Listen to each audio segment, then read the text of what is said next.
Mahadeva, Mahadeva, Mahadeva, Mahadeva. Is this audio okay? Mahadev Swamiji. Okay, Swamiji. We can begin the Yes, classes Swamiji. now. Yes, Swamiji.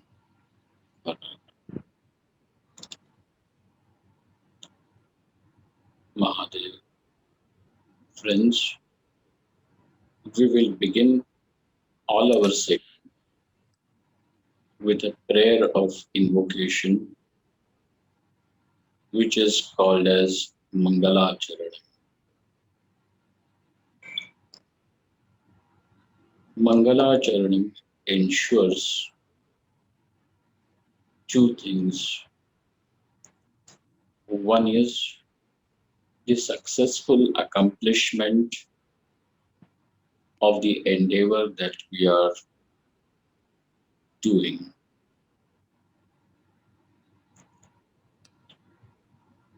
And another thing is a removal of those obstacles which may prevent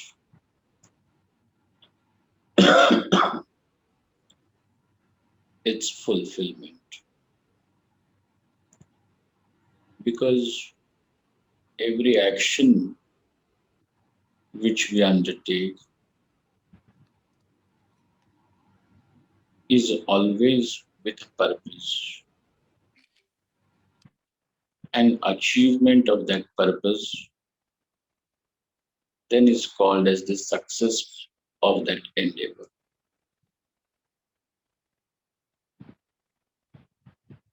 Presently, the study of Bhagavad Gita is what we are striving for.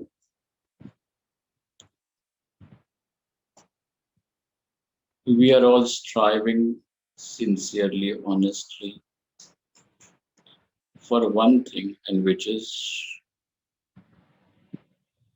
trying to understand the words of Shri Krishna. Though these words seem to be stored somewhere in the history, in the womb of time, yet we undoubtedly can say that these words are not framed only in time. Because the teaching which lies therein is timeless. It is applicable to everyone under all the three segments of time. No doubt how old the history is, and no doubt how infinite and vast the future is. The teachings of Bhagavad Gita can never wither out, can never become outdated, will never ever become obsolete. Language may become obsolete, people may become obsolete, the inventions and discoveries can become obsolete. But there is something which remains timelessly fresh, because it is not something that is built for people in a certain geographical region, for people of a certain, for people of certain race, for people of certain religion.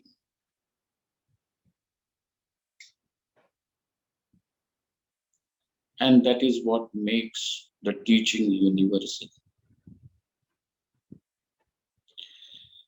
It can cut across all the cultures, all the geographical conditions, all the conditions created by time, space, and objects. Therefore, the teaching of Bhagavad Gita is timeless, is universal. And hence, we are all attempting to understand the words of Sri Krishna.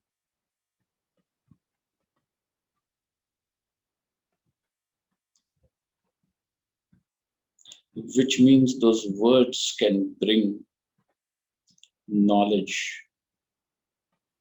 Words can open our understanding. And mind you, only an understanding person is a mature person.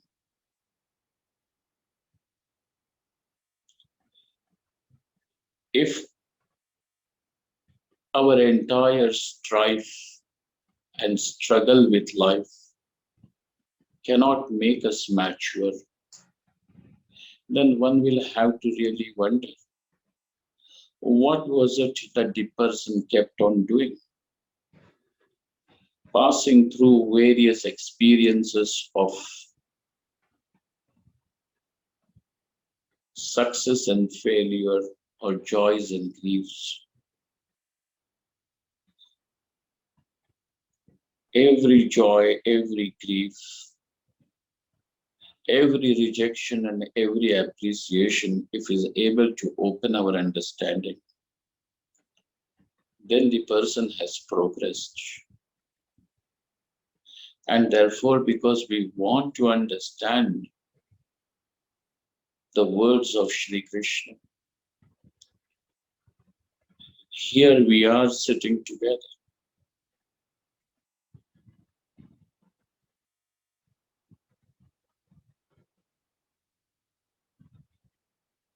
Though we may understand language, construct of a sentence, yet there will be certain obstacles which can prevent us from understanding.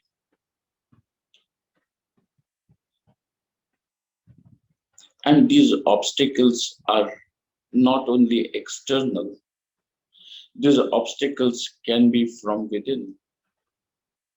So we are battling inside and outside,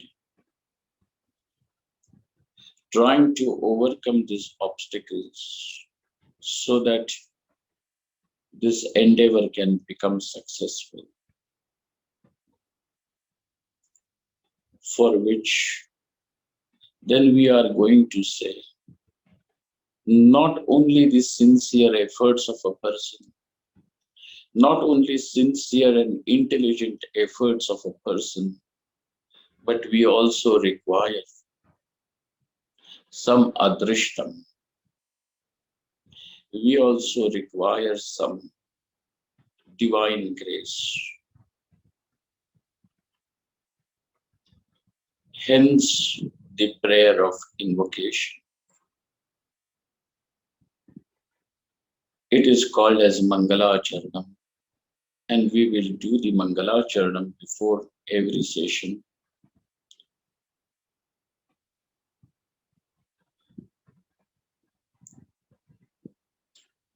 This is very simple, though we have been doing, people who have been studying other texts with me here before are well acquainted with it. And then after the Mangalacharanam, we will enter into the topic of the day.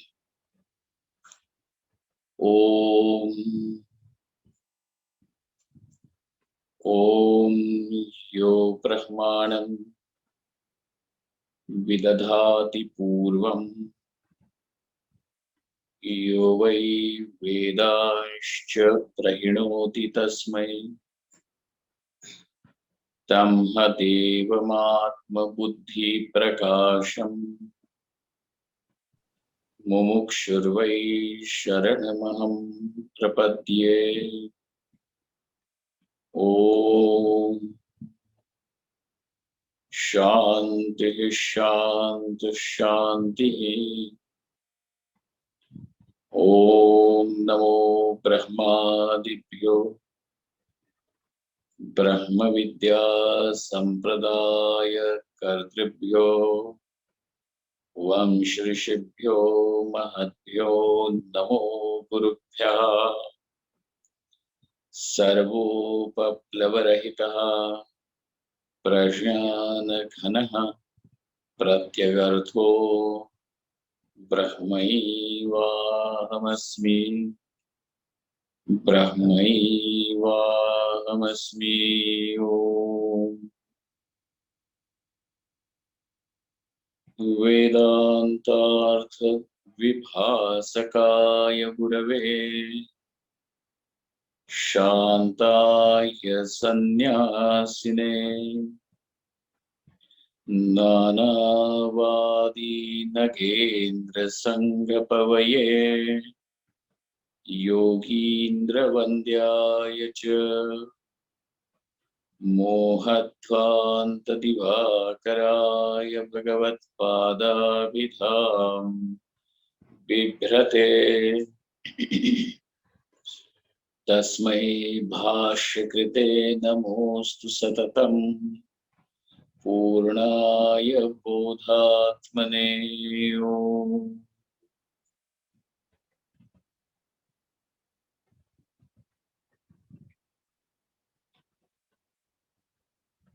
There is a very popular devotional hymn by Bhagwan Shankaracharya.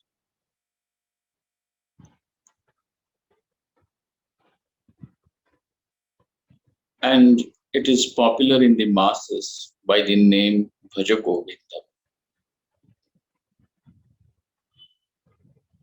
It has a melody, it can be sung.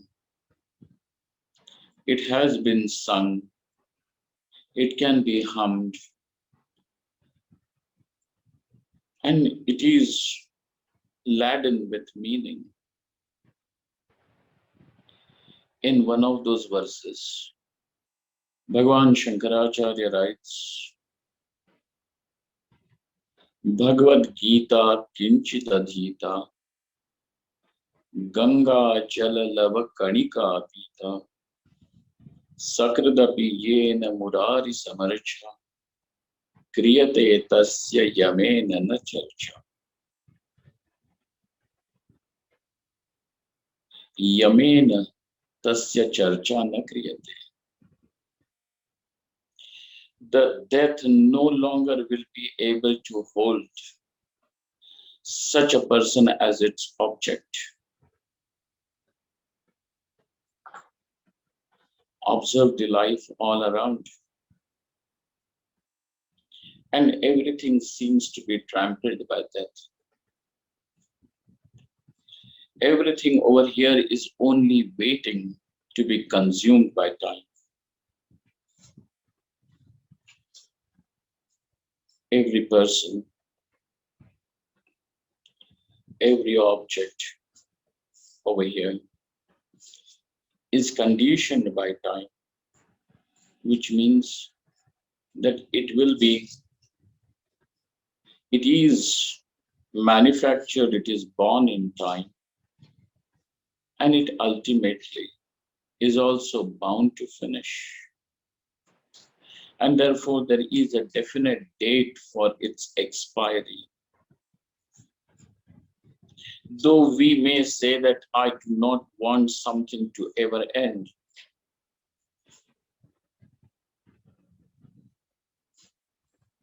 Hiranyakashipu never wanted his body to ever perish. And this Hiranyakashipu, the Daitya, the demon, then did a very intense tapas, austerity. As a result, he was able to secure a boon. And in that boon, he asked that I should always be imperishable. No man, no animal should ever be able to kill me. I should not die during the day or night, inside or outside. Though he made every provision that his intelligence could give him to escape death, yet he invoked death in some form. Bhagavan Vishnu in the form of Narasimha, half man, half lion. So it was neither a man nor an animal, nor a beast. It was during the time when the day meets the night. So it was not even the day, it was not even in that period of conjugation. It was not day, it was not night. And seated on the threshold of his door. So it cannot be said whether it is inside or outside. It is the threshold of the door. Is it in or is it out? And there, somebody like Hiranyakashipu, the most powerful tyrant, also meets his death. So time is something that consumes all and everything. And therefore, the question of insecurity, the fear, insecurity is fear. What will happen to me tomorrow? What will happen to the people whom I love? What will happen to my property that I have amassed with such great difficulty? What will happen to all these things? There is a worry, there is always an anxiety. Therefore, we find that everything is in the grip of time. And mind you, in our language, time and death are not too different. Kalaha is antakaha. Yama is called as the god of death, and Yama is also called as Kala. Death is also called as Kala. Kala means time.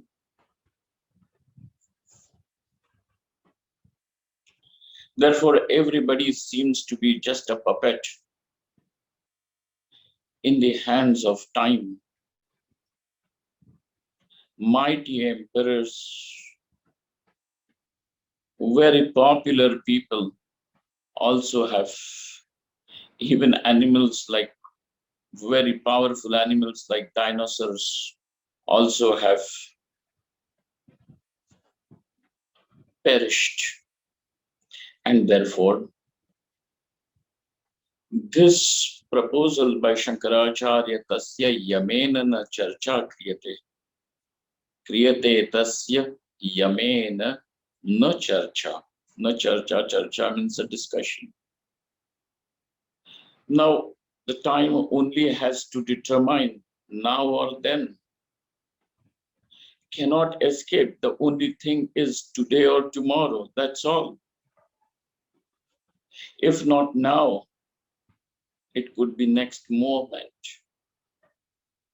Yamaha, this Yama is just contemplating when. That's all. At the right moment, one will have to say goodbye. And this goodbye is extremely scary. This is what has given rise even to various theologies. And therefore, if you observe all the theologies, the fear of death seems to be the main driving force.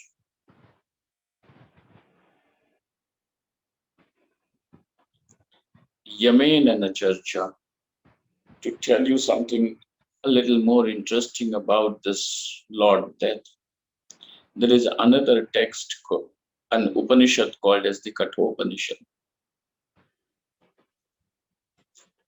And it begins with a little boy called Nachiketa meeting Yama, meeting death, Mrityu. And there Yama answers the questions asked by Nachiketa. All the questions are pertaining to this ātmavidyā. Yama tells Nachiketa, don't ask these questions. I will gift you those boons. I will give you, bestow upon you those boons and those objects of enjoyments which any mortal cannot even imagine. Beyond even imagination of all mortals, and even those celestial beings, I will bring you all those things, but don't ask me this question. What is beyond death? What is it that is beyond death? Don't ask this question.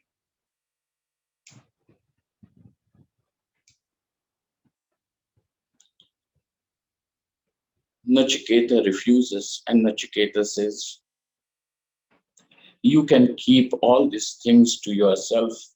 All that I expect and I want is only an answer to this question.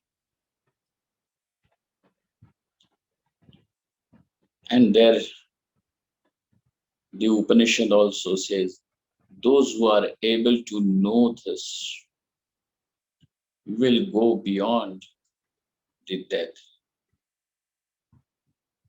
And going beyond the death means where now death becomes so insignificant that it becomes like a dream. That which is considered to be the great reality of life by all now is only a dream. It's gone. Any dream. You do not deny the experience of dream, but whatever is dreamt of is all cast into the category of being just an appearance.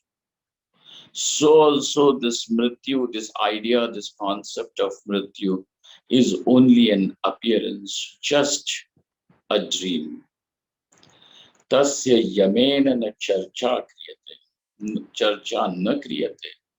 He escapes the grip of death, which means the insecurity which has tortured the people.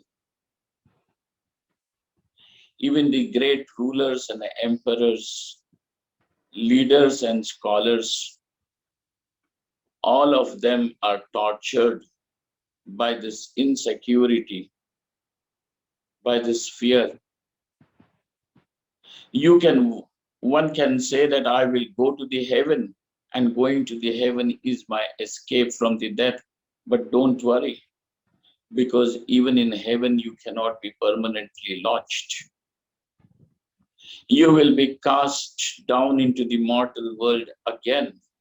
The life will continue, and therefore birth after birth is not a thing. Mrityu after mrityu.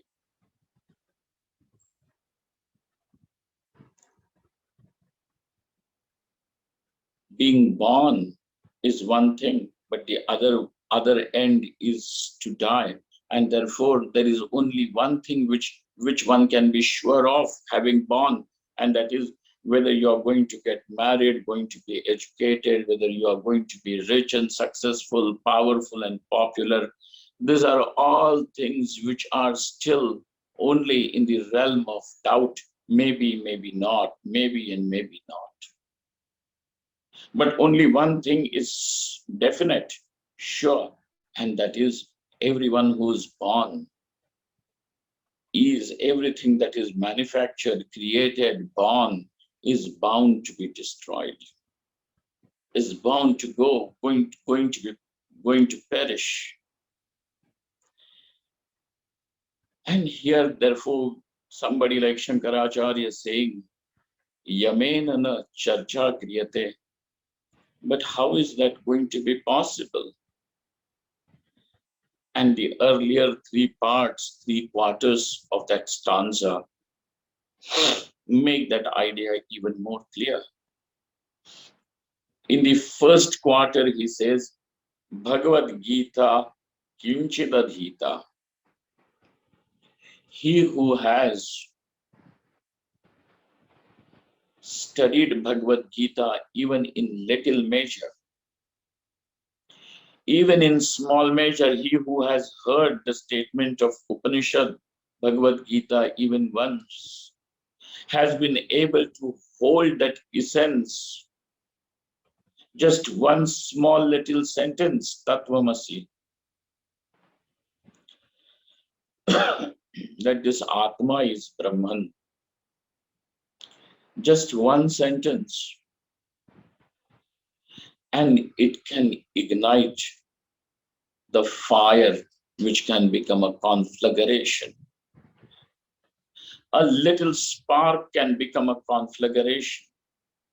Bhagavad Gita kinchidadhita. Kinchidadhita means to not just think that, having heard it a little bit, and then now one has escaped. No, sir, your own life is a proof.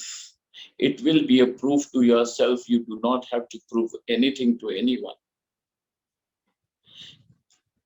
This silly business of even proving that how spiritual I am and how enlightened I am and how progressed and how illumined I am, these are all just different attempts of getting people's approval and appreciation.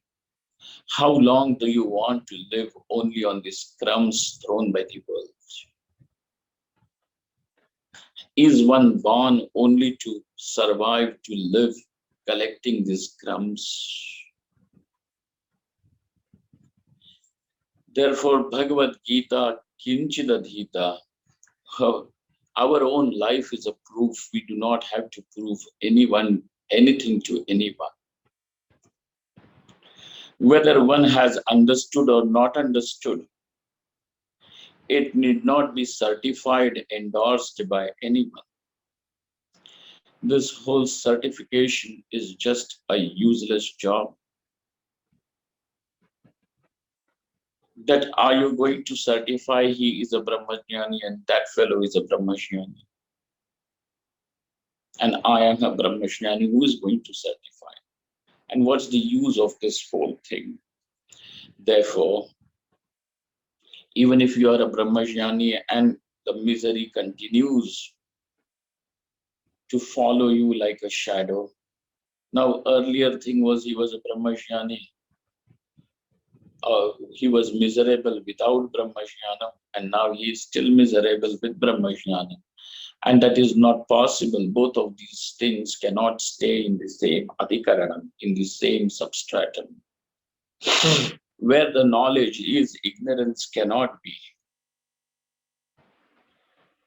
And therefore, if something is knowledge and ignorance continues over there, that means whatever has been accepted as wisdom and knowledge is pseudo, is false. That is not yet knowledge.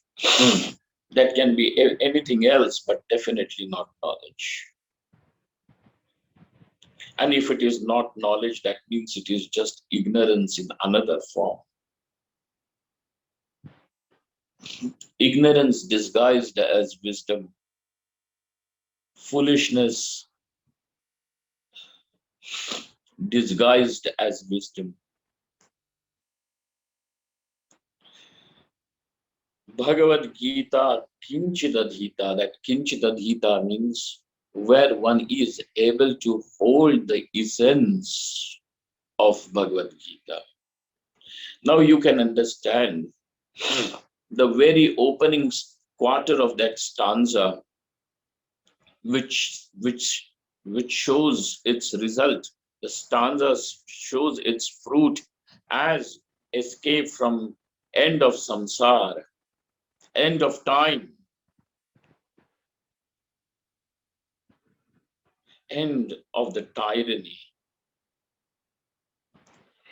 And its beginning is Bhagavad Gita Kinchit Adhita, when Bhagavad Gita is understood. And little means Adhita Kinchit. Kinchit means very little, and it is not little. It just means that the essence is only something that you can hold in just one breath. Atma is Brahman. It does not require you to write a whole book. If it is understood, it is understood. That secret is so small and so open that one will keep on missing it.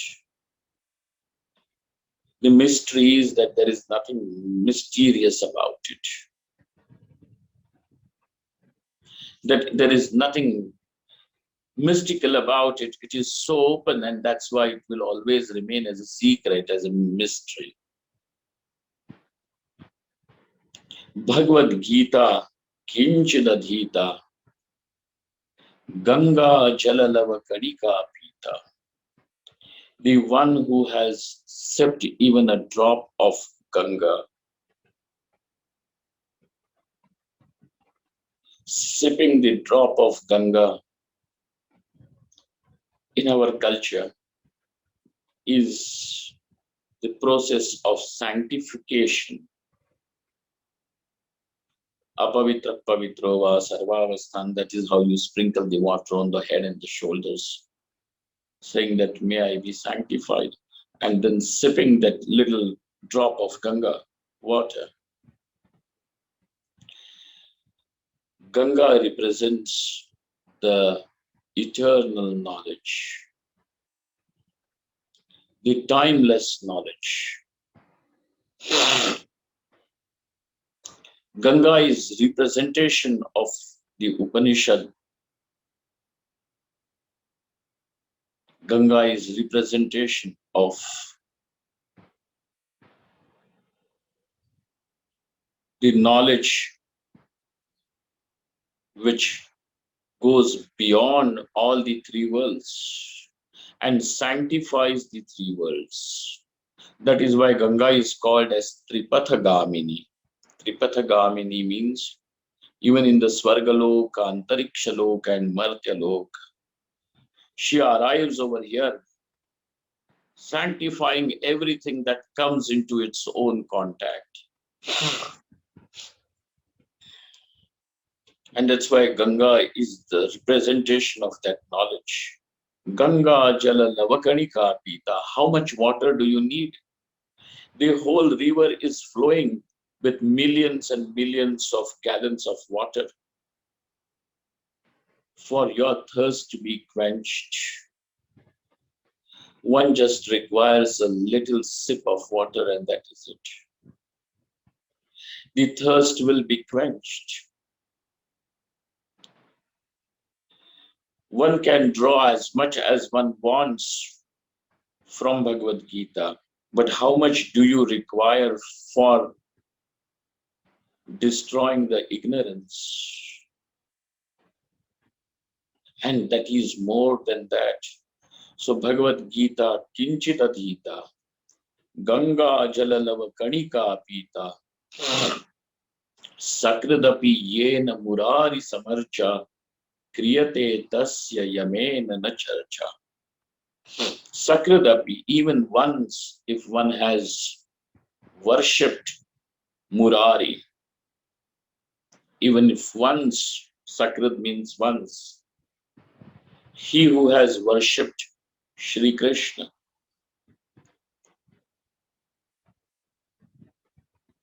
and that worship of Shri Krishna means even for a fragment of a second, if the mind is able to settle on that knowledge, because this Shri Krishna is the very self, the very reality of all the beings of all the names and forms. Shri Krishna is just not one name, one form amongst many names and forms. Shri Krishna means that very reality which gives existence to all the names and forms. And therefore, that which is present in every name and form is beyond all the names and forms. But for us, since our buddhi, our understanding is very much engrossed in names and forms, now that which is beyond all names and forms, that which is the very essence of all the names and forms, also has to arrive to you as a name and form. And then eventually, even this name and form will be dissolved. Shri Krishna is that when that timeless reality appears right in the womb of time, only to show that it is beyond all time, space, name, forms, concepts, beyond everything. And knowing that very principle as the very self of all and the self of your own yourself is then breaking the barrier of time and space, breaking the barrier, breaking the condition of time, space, objects, concepts. Now, then, after there is no botheration, I am beautiful, I am ugly, because what is beautiful, what is ugly is one concept, caught in a concept. I am pious, I am holy, I am unholy, I am a saint, I am a sinner. All these are concepts. And therefore, by knowing that which is beyond all names and forms, now all concepts will become just as empty masks. Empty masks. And hence, Sri Bhagavan Shankaracharya says over there, this is then the worship of Murari. If one does not understand what is this worship, then for that person, the Shastras will step forward and say that this whole world of all names and forms is the very body of the God, of this. This is the Virata Roop of this Paramatma. And therefore, your every interaction with the world is an opportunity to worship, to admire the God. Now, the way you are going to look at the world, interact with the world, and if you are able to have this attitude that this whole world, no matter whosoever is coming in front of me, black or white, man or a woman, educated, uneducated, rich or poor, know that it is Paramatma.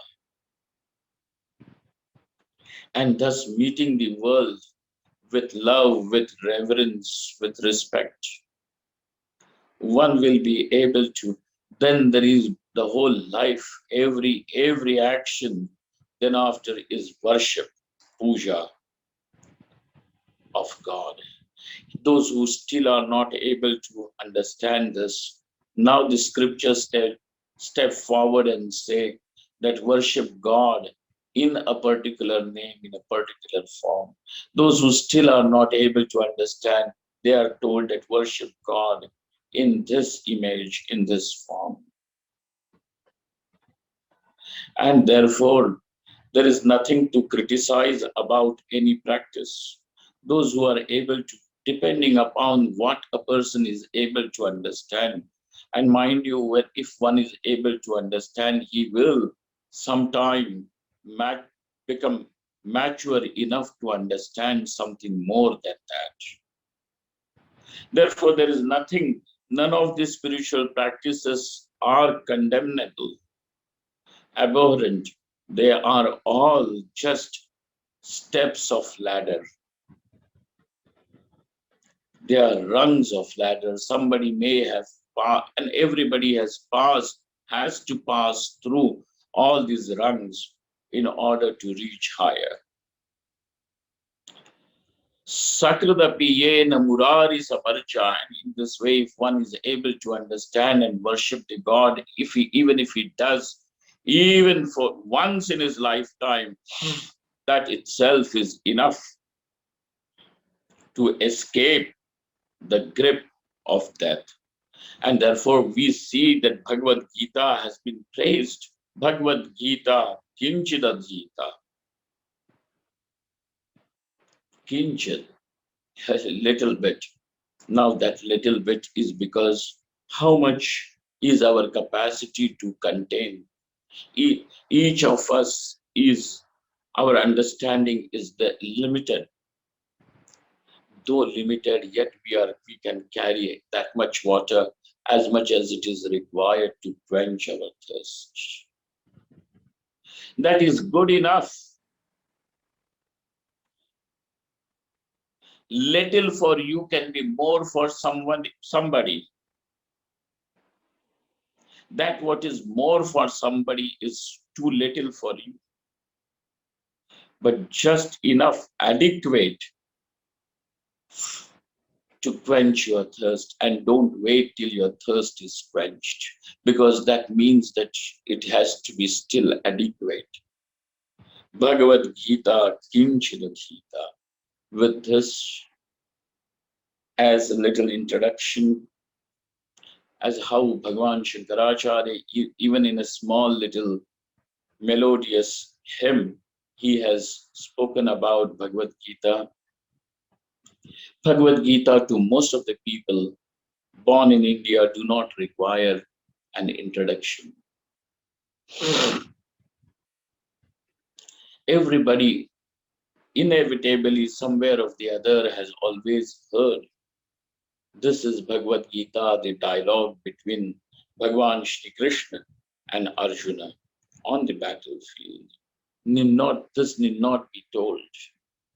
It comes to you, all of us who are born in this soil, and those who are interested in spirituality and have looked eastward, having gone in west or some other part of the world. Those who have looked for the light of spirituality over here in India, Bhagavad Gita is inevitable. You will come across this.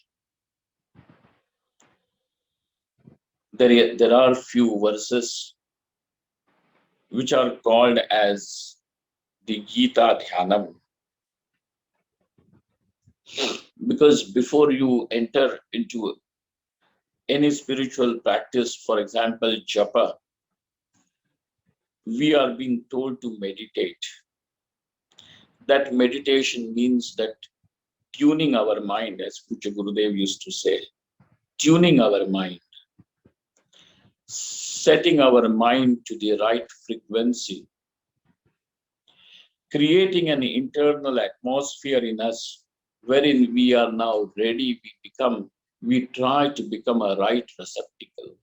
We arrive now with the right frame of mind, because our minds, by dealing with the world outside, is torn, tortured. What had happened? Torn and tortured, scattered, anxious, bewildered. Sometimes the mind is depressed. Sometimes we can have a mind which is in despair, disappointed. And there we arrive at the feet of Shri Krishna, at the feet of the teacher, saying that, please lift me up. Ma muddhara. Lift me up. I'm sinking into this. And the way the teacher lifts is only by imparting this knowledge. And therefore, when we arrive with a mind which is thus, with despair and disappointments, rejections, and all these things, even excitements, that mind needs to become calm and quieter. Because if that mind is not calm, quiet, and tuned to the teacher, the mind will create a mischief. More than understanding, we will create misunderstanding. And that misunderstanding then will be taken as our knowledge, as understanding. And this is very dangerous. Because that what is not knowledge, when it's taken as knowledge, now your thirst for knowledge will automatically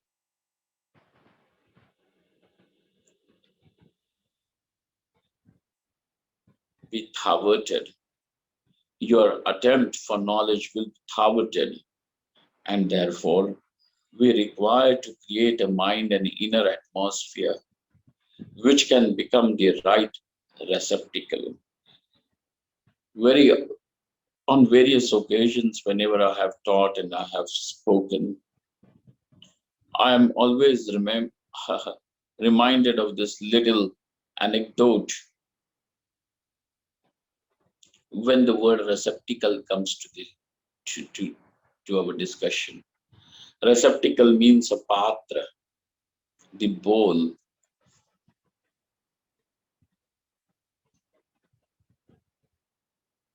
In the earlier days, the Mahatmas used to say, Yogya Patra, which means a right receptacle, has to be there. It is said, for the milk of a tigress to be held in a bowl, the bowl should be pure gold. Because any other metal, any other material in which the milk of the tigress is kept will crack, it will break, it will crack. The only patra, the only receptacle in which it can be kept is gold. And mind you, this knowledge is much more than that.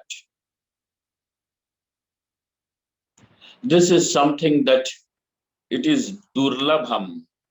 Durlabham means extremely rare.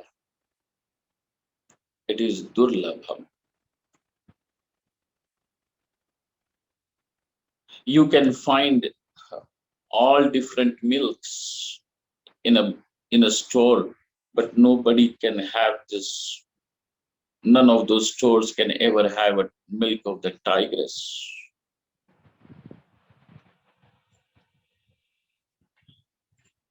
So we can, that is an anecdote, an example, but it means that it is extremely rare. For this knowledge to be had, we can have different and various informations in ample measure. It can make you street smart. It can make you very, very cunning. It can make you scheming whatsoever. Yet that knowledge which will release you from the bhayam, from the insecurity, is rare. And therefore, for Bhagavad Gita or for Upanishad, for Brahma Sutra, etc., for Vedanta in general, we require to have our mind, which is now more meditative, a right receptacle. which will not misinterpret, which will not misunderstand, which will not create obstacles in understanding, but which will be a mind which will be capable of understanding. The light of knowledge can be lit. Therefore, we have this verses of meditation, and we will see this now. My ability to sing is all in negative terms because it's very bad. Though, so you have heard people sing it before this class began. Om Parthaya Pratibodhitam Bhagavata Narayanena Swayam Vyasena Gratitam Purana Munina Madhye Mahabharatam Advaitaamritavarshiniം Bhagavatīm Ashtadashaധ്യാyiनीം Amba Tvam Anusandadhami Bhagavad Gite Bhavadveshinim. Hey Bhagavad Gita, Aham Tvam Anusandadhami. I meditate upon you. O Mother, Amba, hey Amba, Amba means mother, and vocative case will be Amba. Hey Amba, Aham Tvam Anusandadhami. I meditate upon you. I contemplate on you. And how is this mother? Mother means some Janani, the one who gives birth. Mother means the one who gives birth. And that birth in this world means being subjected to constant sequence of miseries, beginning from the womb till the tomb. Janma dukh, what is that called? Garbha dukkham, janma dukkham, sanyoga dukkham, viyoga dukkham, roga dukkham, jara dukkham, and mrityu dukkham. Till that last point. And that mrityu dukkham does not mean it is an escape, you have escaped, because it will begin again. Garbha dukkham will be born from the yoni, from the birth, from the life form of a human being into a mosquito, to a bedbug, to again some celestial being or something like that. Thus it continues and continues. Therefore, hey, mother means the one who gives birth. But over here, Bhagavad Gita is also called as a mother. Will you bring me into this world? No, says Bhavadveshinim. She is some dvesha, which means destroys the bhava, the samsara, the birth itself. Releases the one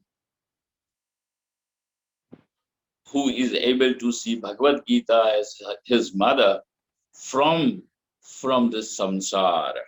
So Bhavadveshinim, hey Bhagavad Gita, hey Amba, O mother, I meditate upon you.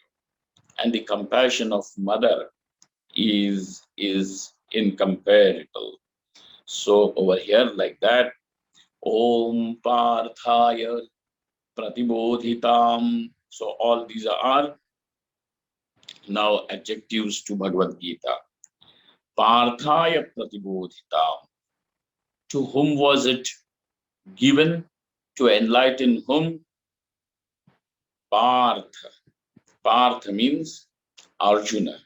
This is the name of Pritha's son. One of the epithets of Kunti, Queen Kunti, is Pritha. Her son is Partha. Parthaya Pratibodhitam. Parthaya, fourth case, to the Parth pratibodhita, instructed to Parth. It was imparted to Arjuna. Pratibodhita, the knowledge was imparted to Arjuna. By whom? Bhagavata Narayanena Swayam, by Bhagwan Narayana himself. That being from whom this world comes into existence and is sustained and goes back, that very source is Narayana.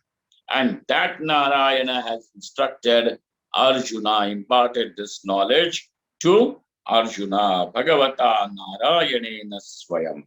And if it is Bhagwan Narayana who has given this knowledge to Arjuna on the battlefield, then you require somebody of equal status or to even to write it down in words,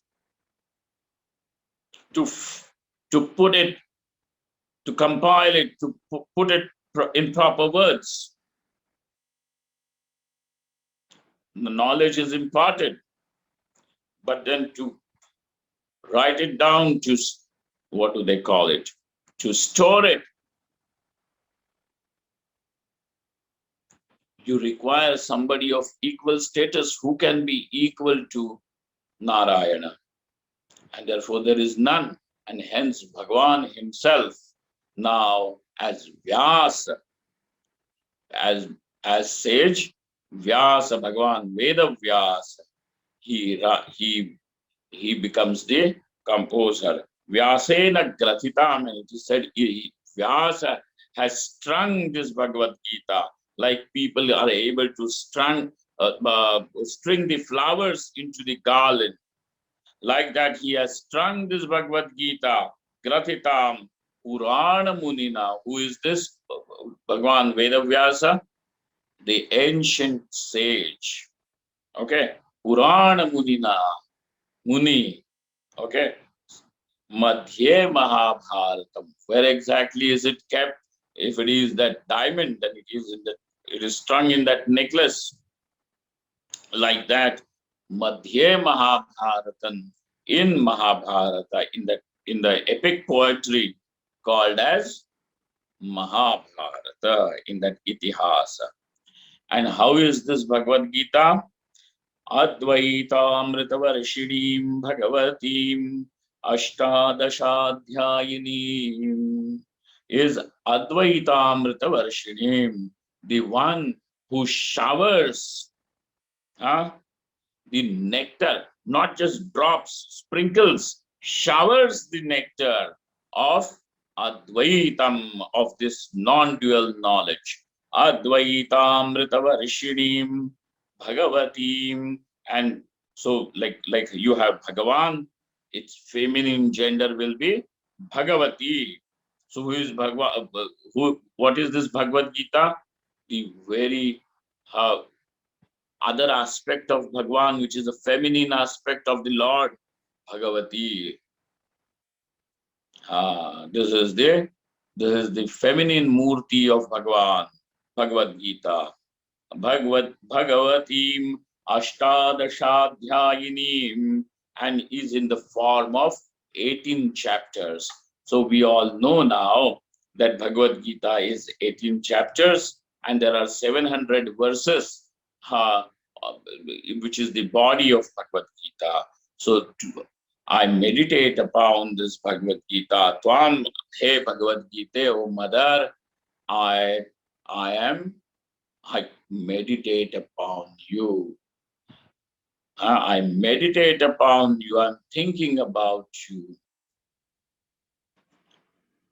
And so, what is this thing in between? Since I am meditating upon you, may you have compassion on me. Reveal yourself to me. Show what you really are, because you are Bhagavati. And what does Bhagavati reveal? That what is Bhagavan, that what is the reality, Satyam. That is what is revealed. Let us meet again for the next class to cover the rest of the verses of this Gita Dhyanam, so that with that blessing we will be able to progress in understanding Bhagavad Gita verse by verse. Om Purnamadaha Purnamidam Purnāt Purnamudachyate Purnasya Purnamadaya Purnamevāvashishyate. Om Shanti Shanti Shanti Shankaram Shankaracharyam Keshavam Badarayanam Sutrabhashikritau Vande Bhagavantau Punah Punah Ishvaro Gururatmeti Murti Bheda Vibhagine Vyomavadvyapta Dehaya Dakshinamurtaye Namaha. Om. Thank you all.